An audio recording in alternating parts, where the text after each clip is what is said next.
Salut la compagnie, c'est Jules Melon et aujourd'hui dans ma Ciné Critique, il va être question de cinéma portugais. Ce qui est assez rare, mais quand même la deuxième fois sur la chaîne, puisque fin 2022 j'avais évoqué le Aniki Bobo de Manuel de Oliveira, un réalisateur fou, parce qu'il a travaillé jusqu'à l'âge de 106 ans et c'était son premier film, Aniki Bobo, pour plus de 70 ans de carrière. Mais là il va être question d'un autre auteur portugais assez connu, nommé Pedro Costa, qui m'a été conseillé par l'ami Desgadi. Et pour entamer son univers, j'ai commencé en fait avec sa première œuvre, sortie en 1989 à la Mostra de Venise, ou en 90 dans son pays. Il a fallu attendre l'an 2000 pour l'avoir en France, ce O Sangue, ou en version française, le sang, donc, réunissant au casting quelques acteurs plus ou moins reconnus qui, pour certains, ont continué à travailler avec Pedro Costa par la suite.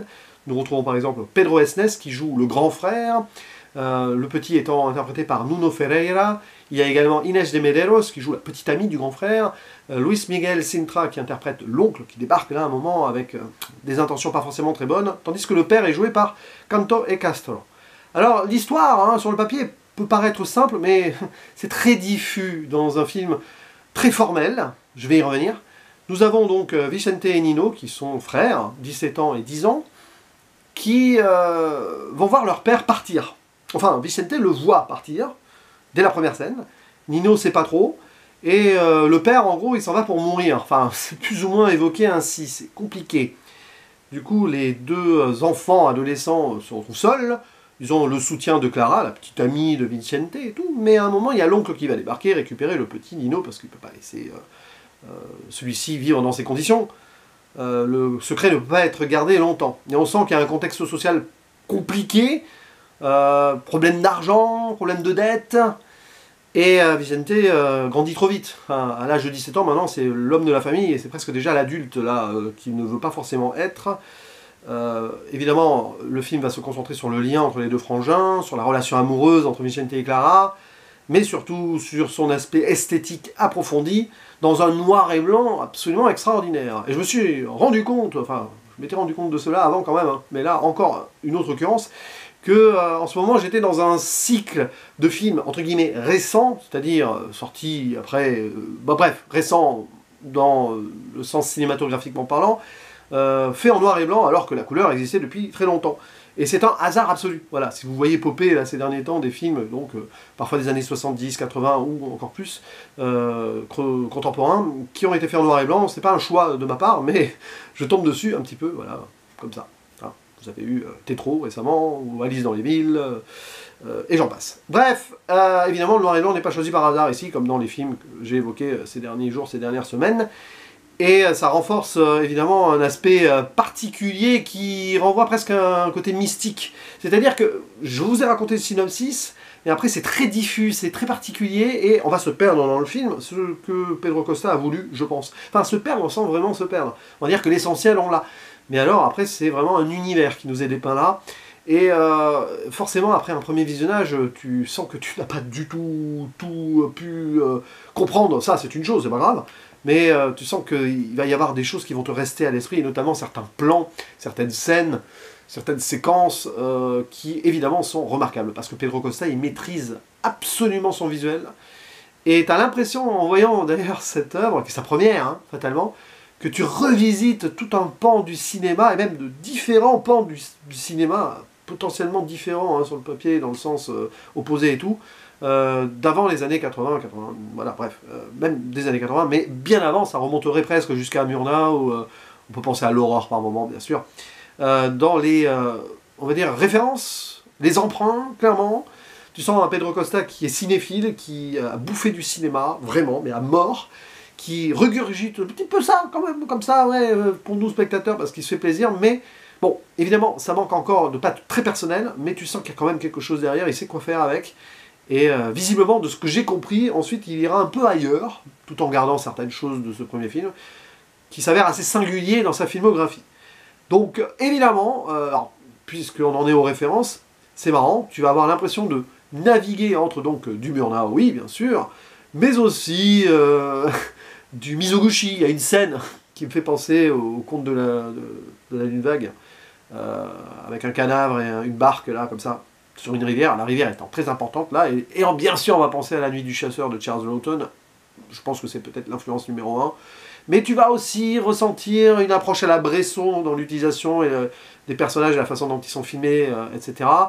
Tu as évidemment aussi quelque chose, alors ça c'est beaucoup plus étonnant, à la Léos Carax, dans la relation amoureuse et dans le personnage de Vicente, qui pourrait être une sorte de, on va dire, hein, vite fait, hein, de Denis Lavant, un peu plus jeune encore là, mais quand même, quoique, justement, au niveau de son rapport à l'âge ici, d'un personnage qui est censé avoir 17 ans, mais qui a vieilli, grandi trop vite, c'est le père qui le dit. Sur le corps, tu as l'impression même qu'il a peut-être moins de 17 ans, mais alors le visage, tu vois que c'est un acteur qui avait déjà 25 hein, au moment du tournage. Et c'est pas fait non plus de façon hasardeuse. Donc il y a tout ça, un jeune sans âge, un petit peu frêle, mais quand même qui déjà sur son faciès est passé à l'âge adulte. Et puis cette relation qui est assez sulfureuse, mais pas trop, qui tourne autour justement avec Clara. Il y a tout ça, voilà. Vous mélangez donc de Carax à Murnau en passant par le Mizoguchi ou Charles Laughton, et j'en passe. Il y a des trucs, et même du genre Renoir, si on veut, le côté partie de campagne, à un moment près de la rivière, où justement le couple se retrouve, parce qu'il y a cette forêt aussi. Enfin, c'est assez fou, et il y a des moments très urbains, très, très sombres, très glauques, presque film de gangster, mais sans vraiment l'être, film noir surtout, thriller. C'est un gros bazar de genre, tout ça. Mais peu importe, c'est du pur cinéma, et c'est, voilà, il s'attache à la matière qu'il filme, et ça donne lieu, avec la photographie qui va avec, à des moments mais brillants. Dès la première scène, hein, face à face entre le père et le fils, côté obscur, presque brouillard. De toute façon, brouillard va revenir plusieurs fois dans le film, où c'est plus le sombre, le noir qui ressort que le blanc. Hein, vous voyez, c'est un noir et blanc comme ça, un peu mat. Et déjà là, on voit le père partir, et pourtant le père on le revoit après, donc on ne sait pas si sur la chronologie c'est vraiment respecté. C'est assez bluffant. Oui, il y a un côté mystérieux hein, dans ce film. Pourtant, c'est assez clair de A à Z. Mais le personnage du père fait que tu as l'impression que c'est une ombre, un fantôme. En fait, tu penses qu'il est peut-être déjà plus ou moins mort quand il dit qu'il veut partir pour mourir. En fait, il est malade, mais il y a des dettes derrière. Voilà. Donc là, tu peux même penser, peut-être, alors là, je n'y connais pas grand-chose hein, sur ce pan-là de l'histoire, mais au contexte politique portugais, parce que le film a été fait en 89, donc la dictature devait être terminée là-bas depuis une quinzaine d'années. Et justement, tu as l'impression qu'ici, on a une génération donc post-dictature, avec les deux jeunes, mais que le Portugal est toujours très malade, comme le père, de ce qu'il a vécu bien avant, de cette souffrance-là, de cette oppression. Et c'est peut-être justement les relents de cette dictature qui sont toujours là. À moins que la dictature soit toujours là dans la diégèse du film, d'où l'utilisation d'un noir et blanc pour envoyer un passé peut-être, parce que t'as pas l'impression que ça se passe dans les années 80, tout ça. Donc peut-être, d'ailleurs c'est hors du temps. Donc peut-être qu'il y a un message aussi derrière, on va dire historico-politique sur son pays, hein, de la part de Pedro Costa.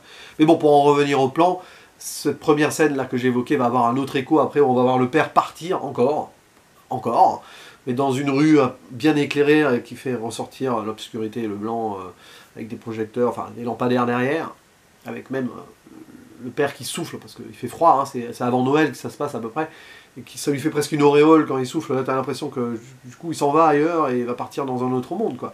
Mais il y a des moments comme ça dans le film, voilà, je vais pas faire toute la liste, mais tu vas retenir plein de scènes. Le moment Mizoguchi, donc du cadavre avec le bateau, là, bateau qui passe avec ce cadavre, okay. Avec la brume de la forêt derrière, il y a toute une scène comme ça avec des ombres, waouh, c'est fou. Mais du coup, le film raconte quoi, veut raconter quoi, ben, ça reste un petit mystère pour moi. C'est pour ça que je vais le garder là en mode, c'est extraordinaire comme expérience, mais je ne vais pas l'élever au rang de potentiel chef-d'œuvre pour l'instant, parce que de toute façon, je ne sais pas trop ce que j'ai vu. Par contre, j'ai vu quelqu'un qui sait manier l'esthétique cinématographique, qui le fait super bien, trop référentiel encore, sûrement, oui, mais justement, il est là pour faire le bilan de ce qu'il a pu manger avant en tant que cinéaste, enfin, apprenti cinéaste et cinéphile avant. Il balance ça et c'est extraordinaire, c'est un exercice de style remarquable. On n'est pas loin de l'expérimentation par moment, au final, dans la forme de narrer les choses, dans des moments où les plans durent, comme ça, on se concentre vraiment sur la matière pure de ce qui nous est présenté, c'est assez difficile à expliciter. C'est pas vraiment Bresson, là, pour le coup, mais il y a quelque chose qui m'échappe probablement, parce qu'il y a peut-être des références antérieures aussi qui me paraissent encore un petit peu opaques, mais c'est surtout que c'est une approche cinématographique totale qui fait que voilà, ça donne envie d'en voir plus, même si ça paraît apparemment différent par la suite. N'hésitez pas à dire en commentaire ce que vous pensez donc de ce film. Je pense que j'aurai très peu de gens qui vont faire un retour dessus, parce que le film a été très peu vu. Mais il est sur YouTube, figurez-vous. Alors, en version originale. Alors si vous êtes, on va dire, à l'aise avec la langue portugaise, allez-y. Mais il y a des sous-titres anglais dessus, si vous voulez. Donc voilà, si vous savez lire l'anglais et que vous n'avez pas peur d'entendre un film donc, dans sa langue originale, ici le portugais, foncez, voyez-le. Mais pourquoi pas? Ça serait bien que cette vidéo ne tombe pas dans l'oubli, comme certains des films très underground que j'évoque. Mais bon, ça c'est un petit peu, on va dire, la logique de l'impro cinécritique et de mes différentes pérégrinations cinématographiques, puisque parfois j'évoque des films très underground. Mais à vous de le faire vivre, du coup, ce film, à travers cette vidéo, et le découvrir, et on échangera dessus avec grand plaisir. Je vous dis à la prochaine, ciao.